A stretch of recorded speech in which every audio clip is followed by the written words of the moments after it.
This is everything I read and watched in the month of November. I read 5 books, which is low for me, but I do think the page counts were a little bit higher than I normally read. November was Native American Heritage Month, so I did try to read some Native American literature. I started with Buffalo Hunter Hunter by Stephen Graham Jones. This is my first Stephen Graham Jones that I ever read, and I gave it 4 stars. I thought it was really good.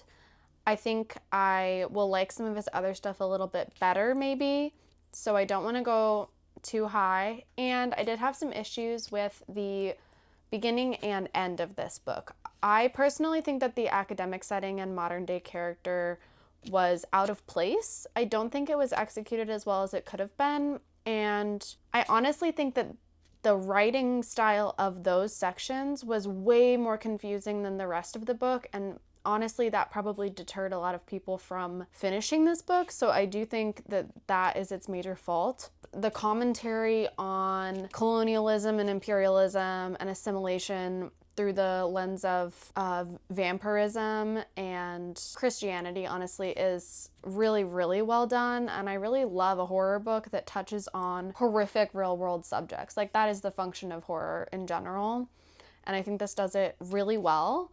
I'm usually not a historical fiction reader, and this is about as historical as I'll go. I think that this would have been a 5-star for me had the bookend chapters been not in the book at all, or just more well done, because I do think it took away from the rest of the story. The second book that I finished in November was The Sirens by Emilia Hart. This book was so fun. I read it on audiobook. This is technically like a mermaid book, and I love mermaids, so I was already bound to like it. I think her writing is really, really good, and I think that this book is like more about our relationships with people. It's not all about the supernatural element. I think it's a really good mechanism to sort of dive into a dark family history, and it was definitely a little more dark and melancholy than I had anticipated. I think a lot of people read it for summer, and I actually think that that's a mistake. It's kind of really like dark and gloomy. I really loved the end. I think that the way that they develop their relationships with each other, basically they have to uncover their family's secrets. It did feel a little bit like a thriller or a mystery to me, and I really liked that element of it. I think it's a really good book. I would highly recommend it. I wish more people would write mermaid books. I feel like we have so many books about fairies, and I just want to read about mermaids. Is that too much to ask? Ring Shout by P. Djèlí Clark, and this one I gave 5 stars. I thought it was incredible. I want this to be adapted into a movie or a TV show. The genre of this is definitely hard to pinpoint because it is horror and it is fantasy. The action scenes in this were incredible. I was not anticipating how actiony it was going to be and how well the fight scenes were done. I think that P. Djèlí Clark's writing is phenomenal. I love the dialect. It makes it a little bit more challenging when it's written out. I've heard it's also a really good audiobook. I'm sure that's true. It was so much shorter than I thought, and I read it in 2 days. I could have read it in one sitting if I had time. The characters were incredible, and I really cared for all of them. The creatures were so unique, and the descriptions and the names for all the creatures were so good. I really commend P. Djèlí Clark for being able to come up with something this unique. I feel like it's a little bit difficult in this modern book age to read something that is fully 100% original, and this really does it, so highly recommend. I read Annie Hartnett's The Road to Tender Hearts. I gave this 5 stars. I really love her writing. I think it's so unique and really speaks to me personally. One of the first books I read when I was getting back into reading was Unlikely Animals, and I enjoyed that book so much. That one's sort of a mystery, like a cozy fall mystery. But I think what I really love about Annie Hartnett is her dark sense of humor. I personally have a pretty dark sense of humor, so I really think it just speaks to me in that way. And I think her dialogue is great. The way that she is able to incorporate lots of plot points and lots of characters and make it very cohesive is something that I really admire, and she does it so well in this book. I gave this 5 stars. I remember I gave Unlikely Animals 4 or 4.5 because this is absolutely better. And this really solidified for me that Annie Hartnett is an autobi author. Basically, it's about a man named PJ. He's in his 60s. He won the lottery and he has used up all of his money being an alcoholic. And the story starts when he inherits 2 children from his estranged family, and he has to make them a part of his family. And they go on a road trip with a cat named Pancakes, and there's lots of chaos left in their path. And I think it's such a great, wholesome, really emotional book. I highly recommend it. The last book I read in November was Matchmaking for Psychopaths by Tasha Coryell. I listened to this book on audiobook and I did not like it very much. I gave it 2 stars. I don't think it was bad. I just wouldn't recommend it. I think that there are far better thrillers. It was very cringy. Their ending was one of the corniest endings, and I knew what was going to happen the entire time. I had like a couple guesses throughout the whole book, and then there came a point where I was like, well, this is exactly what's happening. And I guessed it right off the bat, which is disappointing when that happens. I do think I am pretty good at guessing what's going to happen at the end of a book, so I don't always fault a book for that. But this one was like, look, here's a hint. Can you tell that this is foreshadowing? Here's a hint. That's what it felt like to me anyway. I don't think it was bad. I just think it was simple and predictable and corny. I did not like the main character. She was such an idiot. I feel like she should have got hers because every other character in the book was terrible, and including her. So I don't really understand why we were supposed to root for her. And maybe that's the issue I had with the book, is that the main character is insufferable, but we're supposed to like her.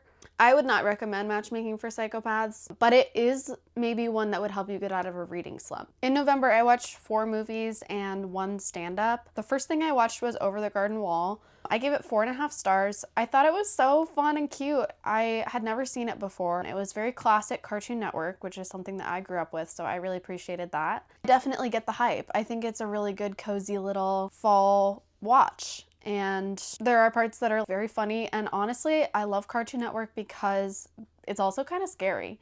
They don't really shy away from the spooky aspects. I also watched a stand-up comedy special called Everything Must Go by Hannah Einbinder, and I loved it. I think she is one of my favorite comedians. I'm also watching Hacks right now, and I started watching it because of her Emmy acceptance speech, Go Birds, F Ice, Free Palestine. So I was like, oh, she's really cool. I want to watch what she's in. I gave it 5 stars. I don't really think about comedy specials too much when it comes to star ratings, just like if I thought it was funny most of the time or not. I watched Yorgos Lanthimos' new movie Bugonia, starring Emma Stone and Jesse Plemons. I gave it 5 stars. I really, really love Yorgos Lanthimos. He might be my favorite director. I haven't seen everything by him, so I can't say that yet, but he's up there. And this was just another one for me that I adored. Poor Things is in my top 4 favorites on Letterboxd, so I have very high expectations when it comes to Yorgos Lanthimos, especially with Emma Stone. I had no idea what was going on at any time, and what did happen was so exciting. I was like, that's actually the most insane thing he could have done, and he did it. The actor who plays the brother was so good, and I just really love a movie that has an actor I've never seen before, because I do think I love Jesse Plemons and I love Emma Stone, but I do think we are recycling the same actors in Hollywood, and that is quite annoying to me. So I do really love when we get to see a new up-and-coming actor, and I thought he did such a good job. Jesse Plemons better get an Oscar nomination for this, I'm telling you. When he comes back from the hospital and she tells him everything basically near the end, hopefully that's not a spoiler, I was like, that is insane that an actor can hold that many emotions in him and convey them so accurately without even saying anything. I knew I liked him, but this one really solidified that I think he's a phenomenal actor. I got to watch Osgood Perkins' new movie, Keeper, and I gave it 3.5 stars. I had a good time. I thought it was fairly spooky. I really liked the end. I don't necessarily think it was anything special. I think it isn't really an Osgood Perkins movie because he didn't write it. It's not really like Black Coat's Daughter or Longlegs, in my opinion. I think it really was just like, oh, it looks like an Osgood Perkins movie. And that makes sense because he did not write it. But I thought it was good. I think the acting was fairly good. The boyfriend in it was like very strange. I wasn't sure whether his acting was intentionally like that or if it was bad. So that was a little odd to watch, I will say. It just made me want to watch Oddity because the house reminded me of Oddity, and that movie is actually terrifying. So I thought it was fine. I don't know if it deserves 3.5, but I gave it that because I had a good time. And I got to see it on film too, so I think that the cinematic elements of it were really upped a notch for me. And then I went on a trip, and so I went on a plane and I watched the new I Know What You Did Last Summer on the Plane. That's a great plane movie. I watched it because it has Freddie Prinze Jr., Jennifer Love Hewitt, and Sarah Michelle Gellar. Of course I'm going to watch that. But I wasn't going to pay any money for it, so I was like, I'll watch it on a plane someday, and I did. It wasn't good. I gave it 2 stars, but was it super fun? Yeah. All the kills were really good. I really like Sarah Michelle Gellar's cameo. I thought that was really great. And I actually didn't really see the ending coming. I do feel like my main gripe was that it was just like a Scream movie. It kind of followed the same format as Scream does, where there's 2 ghost faces. And that is true in one of the other I Know What You Did Last Summer movies, so I don't think it's exclusive to Scream, but it just kind of felt like that to me, like the new Screams. I think they were trying to capitalize on that. And I will not be watching the new Scream because of what they did to the actors, so I was like, I'll watch this one. It's got SMG. I love her. Watch it on the plane. Don't pay for it. But it was fun. It was good. Then some TV shows I'm watching. We watched The Chair Company, and that was really very Tim Robinson. I don't always love Tim Robinson, but I think this one was good. It had like more of a narrative, and it was a lot more watchable, in my opinion, than any of his other stuff. So I liked it. I watched the season finale on Sunday, and that made no sense. I wish it had stopped with the previous episode, and that honestly would have been a better cliffhanger than what did happen. But I will probably watch season 2 just because of how bizarre the end was. I am also watching Secret Lives of Mormon Wives because I watched the first 2 seasons, and then I watched Dancing with the Stars, and I really did not want Whitney to win or get to the final, which I don't hate her because of the reasons that people think that she got voted off the show. I just don't care for her, so I'm not going to give her my votes. I really wanted Robert Irwin to win or Jordan Childs, but of course Jordan Childs wasn't going to win because America votes. Well, everyone's talking about this thing that happened on Secret Lives of Mormon Wives that they think ruined her chances of winning Dancing with the Stars. So I was like, fine, I'll watch it. And then I saw that Stassi Schroeder was hosting the reunion, which I'll be watching tomorrow. And it's fine. I feel like every season of Secret Lives of Mormon Wives is a filler season to sort of get them back on track for the following season, if that makes sense, which is kind of confusing. But I love Miranda. Miranda's the only good one. I like Layla too, I guess, but Miranda, I follow her on TikTok. I don't know why, but she seems cool. I like Chase too. We're still watching Angel, and we're doing Angel and then supplementing the Buffy episodes that correspond to any overlaps, and that's been really fun. Like I said too, I'm also watching Hacks, but I'm watching that one very slowly. I'm not really sure why. I keep coming back to it every couple weeks and watching one episode. We also did watch Stranger Things. That was fine. I think that really nothing will ever top the first season for me, so the only reason I'm watching is because I love Jamie Bauer and I want to see him be Vecna. So that's that. I think that's all the TV shows we watched. Oh, I Love LA. And I love it. I wasn't so sure with the first 2 episodes, and then from then on I've just been obsessed. I think it is one of the funniest TV shows I've ever watched, and I can't stop quoting it. I think Rachel Sennett is incredible. I think she's incredible. She's so funny. And Bottoms is one of my favorite movies, so I expect nothing less. And we love Josh Hutcherson, so highly recommend that. You can follow me on TikTok at Malka Reads. I am on letterboxd at Malka Finn, Finn, and I'm also on Instagram, but I just post my TikToks on there.